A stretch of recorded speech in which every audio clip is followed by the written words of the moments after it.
안녕하세요. 이번에는 장 건강과 면역력의 핵심 유산균 프로바이오틱스 전나무 숲 편저 이 책 한번 같이 읽어보도록 하겠습니다. 이 책에 보니까 기본적인 용어들을 설명을 잘 해놓으셨어요. 우선 가장 넓은 개념인 장 내 미생물은 인체 내 장에 있는 모든 세균을 통칭하는 것인데요. 우리 몸에 좋은 역할을 하는 것은 유익균, 우리 몸에 해로운 영향을 주면 유해균 이렇게 부릅니다. 우리가 흔히 알고 있는 유산균은요, 유산을 생산하는 균의 일종이고요. 그리고 프로바이오틱스라는 단어 많이 쓰시죠? 프로바이오틱스는 그럼 뭐냐면요, 식약처에서 건강기능식품의 기능성 원료로 지정된 유산균을 프로바이오틱스다라고 부릅니다. 결과적으로 프로바이오틱스 그러면 좋은 유산균이죠. 좋은 유산균 중에서도 기능성 원료로 지정된 유산균을 프로바이오틱스다라고 얘기를 합니다. 일부 유산균은 프로바이오틱스로 인정받지 않은 것도 있다고 하네요. 네. 자, 우리 몸에서 장은 사실 입부터 항문까지를 쫙 연결하고 있다고 볼 수가 있습니다. 입 다음에 식도, 그리고 위, 십이지장, 소장, 그리고 대장을 거쳐서 이제 직장으로 연결되어 있는데요. 소장은 약 7m.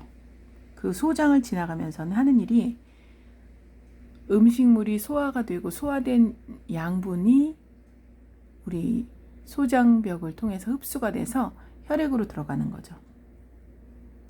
그리고 소화되지 못한 음식물의 찌꺼기들은 대장까지 가고 대장에서는 수분이 흡수가 됩니다. 그래서 좀 더 단단해지면서 밖으로 배설물이 배출되게 되는 거죠. 자, 그런데 이 장 속에서 살아서 이렇게 장으로 이동해 온 균들이 굉장히 다양한 역할을 하면서 지나간다는 겁니다. 우리가 한번 좋은 프로바이오틱스를 섭취를 했을 때 그 프로바이오틱스가 장 내의 특정 지역에서 집을 짓고 계속 사는 것이 아니고 마치 공원에서 개미들이 떼지어 줄지어 쭉 이동해 가는 것처럼 이 세균들도 장을 타고 쭉 이동해 간다는 겁니다. 이동해 가는 과정에서 좋은 일들을 하는 균들도 있고 우리 몸에 좀 해로운 일을 하는 균들도 있다는 겁니다. 그런데 이 안에 우리 몸에 유익한 일을 많이 해주는 균들이 많다면 우리 몸이 이 균들을 통해서 더욱 건강해질 수가 있다는 겁니다. 왜냐하면 이 안을 지나가는 이 균의 수가 굉장히 많거든요. 예, 우리가 보통 100조 마리가 넘는다라고 얘기를 합니다. 그렇기 때문에 이 안을 지나가는 게 한두 마리가 아니라 어마어마한 양의 미생물들이 지나가고 있기 때문에 내가 얼마나 유익한 미생물을 장 속에 많이 보유하고 있느냐에 따라서 건강이 좌우될 수 있다라는 거죠. 자, 요즘 또 프로바이오틱스라는 용어 이외에도 프리바이오틱스라는 용어를 쓰기도 합니다. 프리와 프로는 한 글자 차이죠. 그렇지만 완전히 다른 개념입니다. 우선 프로바이오틱스의 목적은 장까지 살아서 도달하여 그 안에서 좋은 효능을 발휘하는 좋은 유익한 세균을 말하는 겁니다. 프로바이오틱스가 살아서 장까지 가기 위해서 먹이가 필요한데요. 그 먹이가 되어주는 것이 바로 프리바이오틱스고요. 프리바이오틱스라는 먹이는 식이섬유 형태로 존재합니다. 식이섬유가 많이 함유된 식품으로는요, 아스파라거스, 바나나, 마늘, 양파, 두부, 우엉 이런 것들이 있지만 또 너무 많이 섭취를 하게 되면 복부 팽만감이 느껴지기도 하고 소화불량이 생기기도 하기 때문에 요즘은 프로바이오틱스와 식이섬유인 프리바이오틱스를 함께 넣어서 심바이오틱스의 형태로 많이들 드시고 계시죠. 다시 말하면 우리 몸에 유익한 유익균인 프로바이오틱스에다가 이 프로바이오틱스의 먹이인 프리바이오틱스를 합해서 넣어놓은 것이 바로 뭐다? 심바이오틱스다. 이렇게 보시면 되겠습니다. 자, 그럼 장내 미생물이 우리 몸에 들어가서 어떤 역할을 하길래 이렇게 중요한가 보시면 일단 변의 형태에서 큰 차이를 봅니다.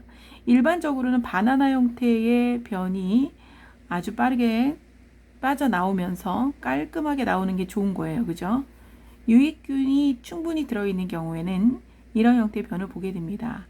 하지만 유해균이 우세한 경우는요, 변비의 형태로 되거나 아니면 장내 부패 진행으로 인해서 이렇게 심한 설사의 형태로 가기도 합니다. 유산균은 정장 작용을 하는데요. 그것을 통해서 유해물질을 배출하고 독성물질을 분해시켜 주죠. 그 이외에도 면역력을 증가시켜 주고요. 또 이를 통해서 아토피 피부염이나 알레르기 치료에도 도움을 주고요. 특히 유산균은 임산부에게 매우 중요한데요. 한 연구에 의하면 대대로 아토피 질환을 가지고 있는 임산부를 대상으로 출산한 전후를 비교했을 때 아기를 출생 후 6개월 동안 유산균을 섭취할 경우 그 산모의 모유에서 알레르기 증상을 완화시키는 항염증 물질이 증가했고, 더불어 아기는 2세가 되었을 때 아토피 피부염 발병률이 50% 이하로 떨어졌다고 하네요. 아토피는 면역력과 직접적인 관련이 있기 때문에 유산균을 통해서 면역이 증가됐음을 확인할 수가 있었습니다. 또 유산균은 노화 예방에도 도움을 준다고 합니다. 만약 장내 유해균이 우세할 경우에는 부패 물질이나 독소 등이 급격히 증가하게 되는데요. 중요한 것은 이러한 물질들이 장벽을 흡수돼서 혈액을 통해 온몸으로 이동한다는 거죠. 이렇게 되면 피부가 거칠어지고 늙어 보이는 것은 어쩔 수 없는 일이고요. 피부의 노폐물들이 알레르기성 질환을 일으키기도 하죠. 따라서 장내 유산균이 우세하다면 몸속부터 피부까지를 깨끗하게 만드는 일이며, 이는 노화를 예방하는 것이기도 하다. 네, 유산균이 노화를 예방하는 효과도 있다. 이렇게 나오죠. 또 탈모에도 도움을 준다고 합니다. 예, 김치에도 유산균이 많이 들어있는 거 아시죠? 혈중 지질 농도를 낮추고 말초혈관의 혈류량을 증가시키는 역할을 해서 발모를 촉진하는 효과를 거둔 것으로 분석됐다. 네, 유산균이 혈중 지질 농도를 낮추고 말초까지 혈액이 잘 왔다 갔다 할 수 있게 해주기 때문에 머리카락이 나는 것도 도움이 되고요. 뭐 머리카락뿐만 아니라 눈썹도 마찬가지겠죠. 그래서 유산균은 한마디로 머리끝부터 발끝까지 우리 인체에 굉장히 긍정적인 역할을 한다. 머리카락, 심장, 혈관, 피부, 장에 걸쳐서 우리 몸 전체의 건강에 도움을 준다. 또 다이어트에도 도움을 준다고 요즘은 나오고 있습니다. 노벨 의학상 후보였던 미국 워싱턴 의대 제프리 고든 교수는요, 뚱뚱한 사람의 대장 속에는 비만을 일으키는 유해균이 있다라는 사실을 밝혀냈습니다. 그 균이 퍼미큐테스라는 균인데요. 유해균은 음식 속의 칼로리를 지방으로 만들어주고, 유해균들은 우리로 하여금 식욕을 잘 억제하지 못하도록 또 만들어준다고 해요. 유해균이 만들어낸 독소가 혈액을 타고 뇌로 가서 시상하 부위에 있는 식욕 억제 호르몬 렙틴의 기능을 저하시켜서 원래 식사량보다 더 많은 양을 먹게 해서 다이어트를 방해한다고 하네요. 유산균을 꾸준히 섭취를 하게 되면 이러한 유해균의 활동을 억제시켜서 다이어트에 도움을 줄 수 있다고 합니다. 그럼 왜 유해균이 줄고 유해균이 늘어날까요? 요즘 식습관의 영향을 많이 받죠. 고단백, 고지방, 근데 그 단백도 이제 햄버거, 피자, 라면, 치킨 같은 인스턴트로도 많이 섭취를 하고 있기 때문에 요즘 젊은 친구들 중에도 대장암 환자가 많이 나타난다라고 책에 쓰여져 있습니다. 그리고 스트레스를 요즘 많이 받는 환경이죠. 장내 환경의 변화를 초래하는 데 있어서 굉장히 중요한 역할을 하는 게 바로 스트레스다. 스트레스도 유해균의 증가에 직접적인 영향을 끼친다. 일반적으로 봤을 때 뇌와 장은 크게 연결된 부분은 없어 보이지만 실제로 뇌와 장은 밀접하게 연결되어 있습니다. 장에 엄청난 신경이 분포되어 있죠. 그래서 장내에서 특정 물질을 감지하게 되면 그 정보를 주변 신경세포에 전달하고 신경세포가 다시 이것을 뇌에 알리게 되죠. 그래서 장과 뇌가 이 신경으로 연결이 되어 있고요. 그래서 장과 뇌 사이에는 생체 신호를 주고받는 정보 고속도로라고 이야기할 수 있습니다. 스트레스를 받으며 배탈이 나거나 혹은 과민성 대장 증상이 나타나기도 하죠. 이것이 바로 장과 뇌가 긴밀한 연관관계에 있다는 걸 알 수 있고요. 따라서 뇌의 신경 전달 물질이나 호르몬은 장 운동의 생리의 변화를 일으키게 되죠. 스트레스를 지속적으로 받게 되면 나쁜 정보가 장으로 전달되어 면역력의 약화를 불러일으키고요. 이것이 다시 뇌에 영향을 미쳐 스트레스는 강화되겠죠. 그래서 여러분들이 이 뇌와 장에 굉장히 밀접한 연관이 있구나 하고 기억해 두시면 좋겠고요. 항암 작용과 우울증에도 도움이 된다라고 책에 쓰여 있어요. 항암 치료에 의한 설사는 환자의 면역력과 체력을 급격하게 떨어뜨려서 투병 의지마저 꺾이게 한다. 프로바이오틱스 섭취는 설사 예방 차원을 넘어 장을 통한 영양의 흡수를 원활하게 도와 환자의 조속한 회복에 기여할 수 있다. 이렇게 프로바이오틱스는 항암 치료 부작용을 예방할 뿐 아니라 항암 작용도 하는 것으로 나타났다. 전체 대장암 환자의 80%는 APC 변이라는 것이 나타나는데 이와 동일한 변이가 일어난 실험쥐들에게 프로바이오틱스를 꾸준하게 투여했는데 대장암 발병률이 줄어들고 암 크기가 줄어든 것으로 밝혀졌다. 이런 내용의 논문들이 나오고 있습니다. 자, 그리고 또 식품영양학회지에서 프로바이오틱스 섭취는 항생제 복용으로 인해 흐트러진 장내 세균 군집을 정상적으로 회복시키고 항생제로 유발되는 설사 증상 완화에도 효능을 보인다라고 밝힌 바가 있습니다. 우리가 보통 아파서 항생제를 어쩔 수 없이 드시는 경우 많잖아요. 그럴 경우에도 항생제로 인해서 우리 장내 세균 중에 유익균들이 많이 죽을 수가 있잖아요. 그럴 때 이 프로바이오틱스를 섭취하시게 되면 다시 정상화를 하는데 도움을 준다. 이런 내용이 나와 있습니다. 그럼 어떤 분들이 특별히 더 프로바이오틱스가 필요할까요? 사람들 중에는요, 체질과 나이 혹은 임신 여부에 따라 특별히 더 필요한 경우가 있습니다. 또 불규칙한 생활 습관을 가진 사람, 혹은 그런 생활을 할 수밖에 없는 특수 직종의 사람들도 마찬가지죠. 그리고 질병으로 투병 중인 사람, 또 운동 부족하고 입맛이 없는 사람도 있죠. 네. 자, 아이의 아토피가 걱정되시는 임산부들. 네. 아이의 아토피 피부염은요, 임산부의 식습관, 생활습관, 스트레스와 큰 관련이 있다고 합니다. 이럴 때 프로바이오틱스를 충분히 섭취를 해주시게 되면 태아의 아토피 질환 발현 위험성이 상당히 줄어든다고 하네요. 그리고 불규칙한 생활 습관을 가지신 분들, 네. 식사가 일정하지 않고 운동도 할 수 없고 그럴 때 소화작용은 물론 혈액순환도 제대로 이루어질 수가 없고요. 장 운동에도 당연히 영향을 미치기 때문에 변비를 유발할 가능성이 높거든요. 그런데 프로바이오틱스를 꾸준히 섭취하면 장의 연동 운동을 촉진할 수도 있고 변비도 해소할 수 있다 이렇게 나오고 있고요. 또 뼈 건강이 걱정되는데 우유를 못 마시는 분들, 유당 분해가 안 되시는 분들, 그런 분들도 프로바이오틱스를 드시면 도움이 된다라고 하고요.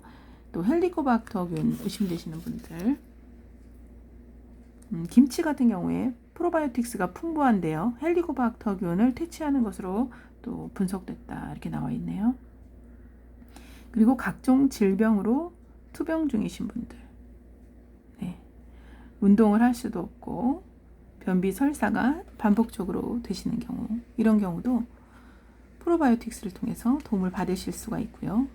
또 우울한 기분이 들 때도요, 세로토닌 분비에 이런 프로바이오틱스들이 영향을 많이 주고 있기 때문에 꾸준히 장내 유익균을 늘리는 이런데 프로바이오틱스가 도움을 줄 수 있다고 합니다. 프로바이오틱스를 섭취하게 되면 장 건강이 개선돼서 변비 설사를 조절할 수 있고, 그렇게 되면 면역력을 높이는 것은 물론 영양소의 흡수도 도와줄 수 있고 독소도 분해해 주기 때문에 장을 정상 상태로 되돌려서 더 많은 세로토닌 분비를 촉진할 수 있다 이렇게 나와 있습니다. 네, 이 책에 보면 굉장히 좋은 내용들이 많이 나와 있습니다. 그래서 꼭 한번 읽어보시면 좋을 것 같고요. 그리고 제가 하나 빠뜨린 내용이 있는데 유해균도 우리한테는 필요하다 이런 내용이 또 이 안에 있어요. 네, 원래 우리가 보통 유익균과 유해균을 8대2, 또 어떤 책에서는 85%대 15% 뭐 이렇게 얘기도 하거든요. 그런데 유해균 같은 경우에 다 없어져서 좋은 게 아니라고 해요. 왜냐하면 이 유해균들만 할 수 있는 작용도 있다고 합니다. 콜레라균이나 이질균 같은 균이 나쁜 균인데 우리 몸 안에 들어왔을 때 질병을 일으킬 수 있잖아요. 그런데 유해균이 무리를 지어서 공격하는 경우가 있다고 하네요. 그래서 유해균은 밖에서 들어온 강력한 균에 대항하기 위한 존재로 우리 몸에 필요 없는 것이 아니다라는 내용이 또 나와 있어요. 그래서 일단 유익균과 유해균의 비율이 약 8대2 정도.